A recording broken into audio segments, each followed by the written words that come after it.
Kita lanjutkan diskusi kita, dan sebelum melanjutkan pembicaraan, saya ajak Anda untuk melihat atau mengingat kembali apa yang sudah dijanjikan oleh calon presiden dari PDI Perjuangan, Jokowi, terkait dengan sektor pertanian.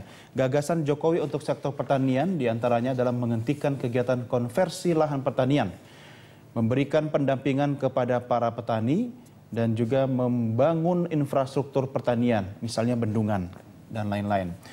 Kemudian kualitas air yang mengaliri area pertanian harus terjaga dari pencemaran. Teknologi pertanian juga harus menjangkau para petani, dan para petani perlu dukungan untuk akses modal yang mudah. Ya, Pak Dilon, ini semua sebenarnya kalau dibenerin, dikerjakan serius, kemiskinan bisa dikurangi. Loh, justru itu yang paling penting, Bung Doni. Saya sekarang menganggap bahwa bukan masalah prioritas saja, tapi urut-urutan. Ya, urut-urutan pembangunan. Jadi paling pertama kita harus mulai untuk memberikan rakyat kita ini kemampuan. Jadi tadi pendampingan itu penting sekali. Itulah namanya menterengnya empowerment. Ya. Dan saya setuju betul kalau itu diberikan pada para mahasiswa. Karena kita itu menjadi warga negara Republik Indonesia hanya pada waktu kita mahasiswa. Kenapa Pak? Karena demo-demo gitu? Bukan, setelah nggak mahasiswa ada kepentingan diri sendiri. Udah kepentingan kelompok, kepentingan apalagi partai politik. Apalagi kan. Jadi kepentingan rakyat itu hanya kita pikirkan waktu kita mahasiswa. Tapi kan kita masih bisa berharap Pak kepada politisi, kepada calon pemimpin kita untuk tetap kritis mementingkan rakyat. Ya kita. Harapan itu kan mesti dibandingkan dengan kenyataan juga selama ini kan. Kalau mengharap aja nanti menjadi mengkhayal namanya. Jadi saya kira yang paling penting adalah bahwa kalau pertanian dan perdesaan tidak kita tingkatkan produktivitasnya, landasan kita akan terus goyah. Jadi landasannya itu situ. Nah, komoditas pertanian itu bukan tujuan, Bung. Itu alat. Alat untuk membawa kita naik kelas. Tanggal 25 yang lalu April ini, persis 25 tahun saya memprakarsai terdirinya Komisi Kerja Tetap Agroindustri di antara Departemen Pertanian dan Perindustrian. Itu 25 tahun yang lalu, waktu pangkat saya masih eselon 3. Hanya ada 3 nama di sana, Wardoyo, Hartarto, dan saya. Yang lain semua jabatan, nama saya di sana. Karena tujuan saya dulu, agroindustri itu menjadi kelanjutan, naik kelas dari pertanian. Sehingga dia bawa serta petani ini naik kelas. Bukan derivasi dari industri. Sehingga sekarang kecap pun dikuasai oleh Unilever. Kecap itu bisa dibangun bisa disiapkan oleh petani. Artinya kalaupun industri Pak Dilon harus berbasis pertanian dengan melibatkan para petani itu sendiri. Yang paling penting itu, yang kita bangun itu bukan sektor, yang kita bangun itu bukan daerah, yang kita bantu adalah rakyat membangun dirinya sendiri. Kalau istilah saya, petani itu naik kelas keluar dari kemiskinan. Kita hanya menggandeng tangannya supaya dia jangan jatuh, Bu. Nah, tugas pemerintah untuk menggandeng kan dengan kebijakan, dengan politik anggaran, pemerintah yang pro. Dan juga yang lain yang kita yang sudah punya kemampuan lebih dulu. Jangan kita ngambil untuk kita terlalu banyak dong. Oh, kalau itu mungkin bahasa politisi di negara lain, Pak ya.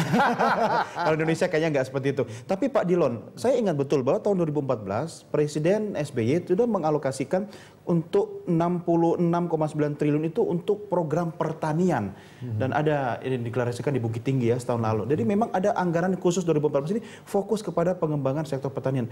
Kalau bicara anggaran kan bukan angka kecil sebenarnya 66T ini. Apakah itu tidak cukup atau memang keberpihakan pemerintah tidak hanya ditunjukkan dari anggaran saja? Kalau masalah yang saya lihat dalam hal kemiskinan yang saya ikuti anggarannya, begitu banyak anggarannya, begitu besar anggarannya, tapi begitu banyak instansi departemen terlibat.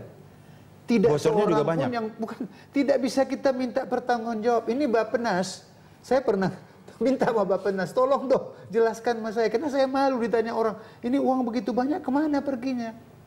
Nah, ini masalah utama, ini pertanggungjawab. Dengan Kementerian Pertanian sendiri saja tidak cukup?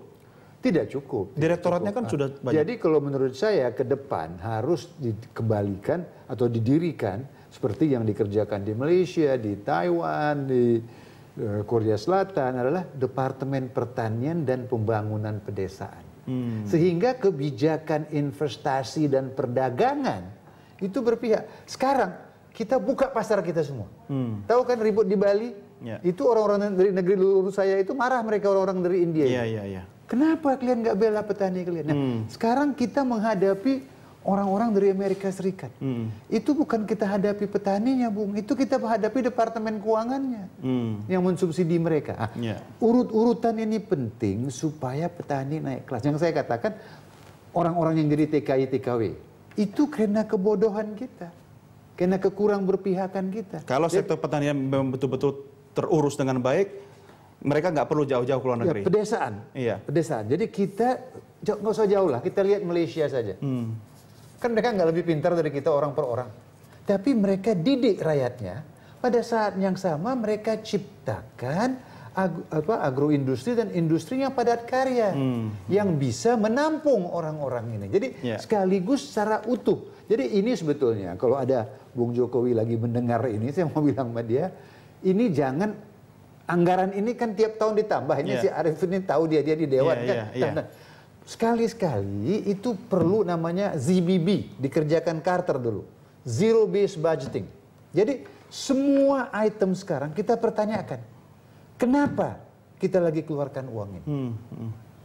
Yang biasanya dikerjakan kelaziman itu hanya dinaikkan tiap tahun. Jadi kita nggak kreatif kita, Bu. Baik, Pak Jelon, kita akan bahas lagi di segmen berikutnya soal tadi. Ada satu pertanyaan penting juga. Kalau begitu Menteri Pertanian harus bukan politisi dong ya? Nanti dijawab, Pak Jelon. Kita lanjutkan di segmen berikutnya. Pemirsa, kami segera kembali sesaat lagi.